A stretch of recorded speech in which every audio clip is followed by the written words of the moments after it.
ఎర్ర తెల్ల ముల్లంగి చాలా ప్రత్యేకమైనవి. మనవాళ్లు ఎక్కువ తినకపోయినా ఈ వెజిటబుల్స్ ను ఉత్తరాదిలో బాగా తింటారు. వీటిని తినడం వెనుక లాభాలు, నష్టాలు, జాగ్రత్తలు ఎన్నో ఉన్నాయి. ముల్లంగి తినడానికి కరకరలాడుతుంది.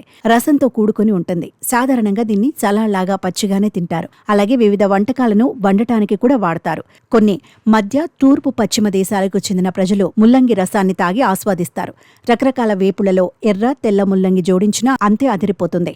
ఇది రుచిలోనే కాదు, ఆరోగ్యపరంగానూ మేలు చేస్తుందని, దొరికే సీజన్లో తింటుండాలని చెబుతున్నారు ఆహార నిపుణులు. ముల్లంగి తినటం వల్ల శరీరానికి అవసరమైన కాల్షియం, మెగ్నీషియం, భాస్వరం, iron, potassium, sodium, zinc, copper, పీచు, thiamine, riboflavin, B6, C, K విటమిన్లు అందుతాయి.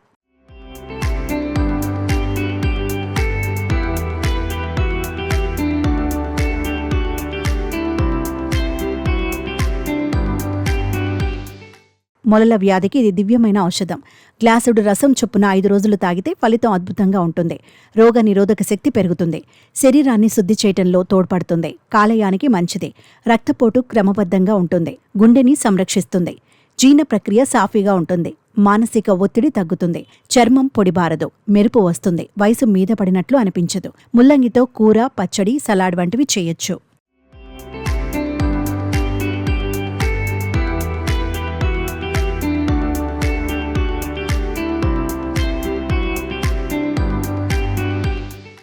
ముల్లంగి తిన్న వెంటనే తినడానికి ముందు టీ తాగటం కూడా ఆరోగ్యానికి మంచిది కాదు. ఇలా చేయటం వల్ల మలబద్ధకం పెరిగి ఆమ్లత్వానికి కారణమవుతుంది. ఎందుకంటే ముల్లంగి మూలి ప్రకృతిలో చల్లగా ఉంటుంది. టీ వేడిగా ఉంటుంది. రెండు ఒకదానితో ఒకటి పూర్తిగా వ్యతిరేకం. ఈ కారణంగానే టీ ముల్లంగి కాంబినేషన్ అస్సలు మంచిది కాదు. మీరు ముల్లంగితో పాటు చేదుగా ఉండే కాకరకాయను తీసుకోవడం అస్సలు మంచిది కాదు. ఇది మీ ఆరోగ్యానికి ప్రమాదకరం. వాస్తవానికి ఈ రెండింటిలో కనిపించే సహజ మూలకాలు ఒకదానితో ఒకటి ప్రవర్తించడం ద్వారా ఆరోగ్యం పాడవుతుంది. ఇది మీకు శ్వాస సమస్యల్ని కలిగించడమే కాకుండా గుండెకి కూడా ప్రాణాంతకమవుతుంది. ముల్లంగితో కలిపి నారింజ తీసుకోవడం కూడా ఆరోగ్యానికి అస్సలు మంచిది కాదు. ఈ రెండింటి కలయిక మీపై విషంలా పనిచేస్తుందని చెబుతారు. ఇది కడుపు సమస్యలకి కారణమవడమే కాకుండా అనేక ఆరోగ్య సమస్యలకి కారణమవుతుంది.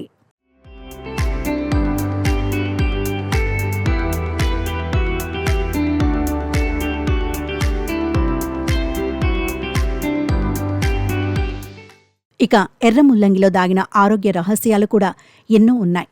ఎర్ర ముల్లంగి రసంలో రక్తంలోని అదనపు రేణువులను బయటకు ప్రవహించేలా చేసే సామర్థ్యం ఉంది. కాబట్టి ఎర్ర ముల్లంగి రసంను 2-3 గ్లాసులు ప్రతిరోజు తీసుకోవాలి. ముల్లంగి ఆకుల రసం తాగితే జాండీస్ అదుపులోకి వస్తుంది. తాజా ముల్లంగి ఆకులను గ్రైండ్ చేసి తాగాలి. 3 లేదా 4 దఫాలుగా రోజు మొత్తంలో 1/2 లీటర్ రసం తాగితే 10 రోజుల్లో లివర్ పనితీరు పూర్తిగా మెరుగై జాండీస్ తగ్గుతుంది. అధిక రక్తపోటు రోగులకు ఎర్ర ముల్లంగి చాలా ఉపయోగకరంగా ఉంటుంది. ఇందులో ఉండే నైట్రేట్ ఆరోగ్యానికి అనేక విధాలుగా మేలు చేస్తుంది. హై బీపీని కంట్రోల్ చేస్తుంది. అంతేకాకుండా రక్తంలోని ప్లేట్లెట్స్ ఒకదానితో ఒకటి అంటుకోకుండా దోహదం చేస్తుంది.